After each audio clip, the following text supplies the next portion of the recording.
The scent of burning paper always smelled like betrayal to Cynthia.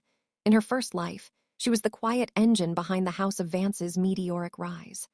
While her husband, Julian, wore the polished armor and smiled for the high courts, Cynthia sat in the dimly lit study, balancing ledgers, securing trade routes, and quietly poisoning the political rivals who threatened their ascent. She was the shadow. He was the sun. And then, the sun decided it no longer needed its shadow. On the eve of Julian's coronation as Grand Duke, Cynthia didn't receive a crown. She received a goblet of spiced wine laced with nightshade's kiss, a paralyzing toxin she herself had catalogued in her ledger 3 winters prior. As the paralysis locked her jaw and stiffened her limbs, Julian leaned down, his breath warm against her freezing ear. He told her that she did her job too well. He muttered that a Grand Duke needs a maiden of pure light by his side, not a crow drenched in ink and blood. He told her to rest, because her ledger was officially closed. Beside him stood Lady Alyssa, wearing the very sapphire necklace Cynthia had traded 3 years of her life to secure from the Eastern merchants. Alyssa smiled, a soft, sickeningly sweet thing, as she watched Cynthia's vision blur into absolute darkness. Death wasn't a peaceful sleep. It was in suffocating pressure, a sensation of drowning in heavy, cold water, until suddenly, gasping for air, Cynthia bolted upright, her small hands clutching at her throat. The agonizing burn of the poison was gone. Instead, her skin felt soft, unblemished, and entirely too small. She looked down. These weren't the calloused, ink-stained hands of a 28-year-old political mastermind.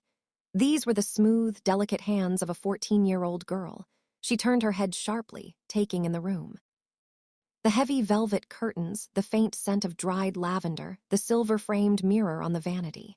It was her bedchamber in the estate of her youth, 4 years before she had ever laid eyes on Julian Vance. The calendar on the wall read, "The year of the Jade Phoenix." A hysterical laugh bubbled up in her throat, sharp and lethal. The cosmos, in its chaotic irony, had spun the wheel backward. She remembered everything. The trade routes yet unmapped, the noble secrets yet unearned, the exact dates of plagues, assassinations, and economic collapses. Julian thought he had closed her ledger.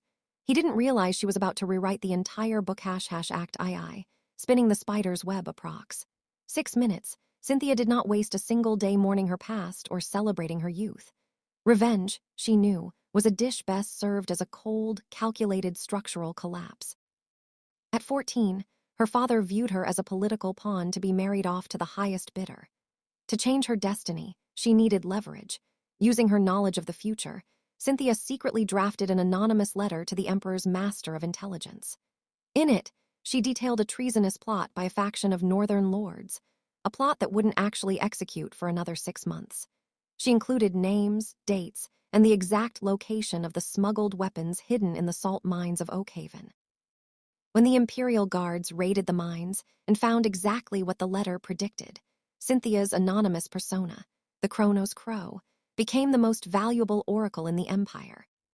Working through a network of street urchins she paid with her own jewelry, she began trading information for immense wealth and political favors, all while maintaining the facade of a demure, quiet, noble daughter who spent her days embroidering. By the time she turned 18, the year she was destined to meet Julian, Cynthia was secretly the wealthiest undocumented entity in the capital. Then came the spring gala. The night Julian was supposed to sweep her off her feet. Standing near the balcony, Cynthia watched him approach.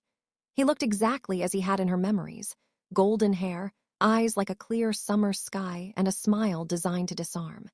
In her past life, she had blushed and dropped her fan. This time, she held his gaze, her eyes as cold and unyielding as polished flint. Julian murmured a greeting, bowing low over her hand, his lips brushing the air just above her skin. He claimed the flowers in the capital bloomed brighter just to compete with her presence. Cynthia replied smoothly, masking the venom beneath her words.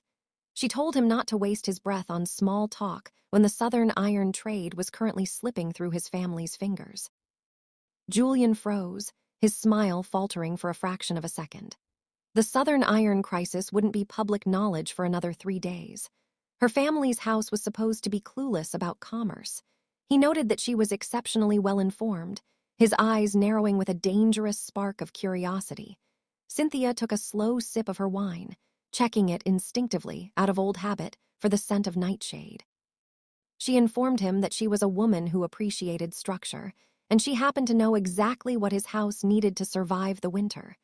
She suggested forming a strictly professional alliance. Julian was hooked. In her first life, he targeted her because she was smart but malleable. In this life, she presented herself as an indispensable power broker. She let him into her orbit, not as a lover, but as a predator letting prey wander into the center of a web #act III. The architecture of absolute ruin. Approx. 5 minutes over the next 2 years, Cynthia systematically orchestrated Julian's rise, making it look identical to her first life, but with structural flaws built into the foundation. Every contract she helped him sign contained a hidden loophole. Every ally she introduced him to was secretly loyal to the Chronos Crow. She even subtly guided him toward Lady Alyssa, acting the part of the understanding, career-focused fiancé who didn't mind him entertaining a pretty companion for diplomatic purposes. Julian grew arrogant. He believed he was a genius chosen by fate. He believed he was outsmarting Cynthia just as he had before. Finally, the night of the Grand Duke coronation arrived. The venue was the Grand Imperial Hall, glittering with thousands of crystal chandeliers. Julian stood on the dais, radiating triumph. Alyssa stood at his side, dripping in sapphires, the exact same setup as the night of Cynthia's death. Cynthia sat at the high table, dressed not in the somber dark colors of her past, but in a breathtaking gown of crimson and gold, looking like a phoenix ready to take flight. Julian raised his glass to the crowd, shouting a toast to the future of the Vance Duchy, praising its strength, honor, and loyalty. As the nobles cheered and raised their glasses, the grand doors of the hall burst open.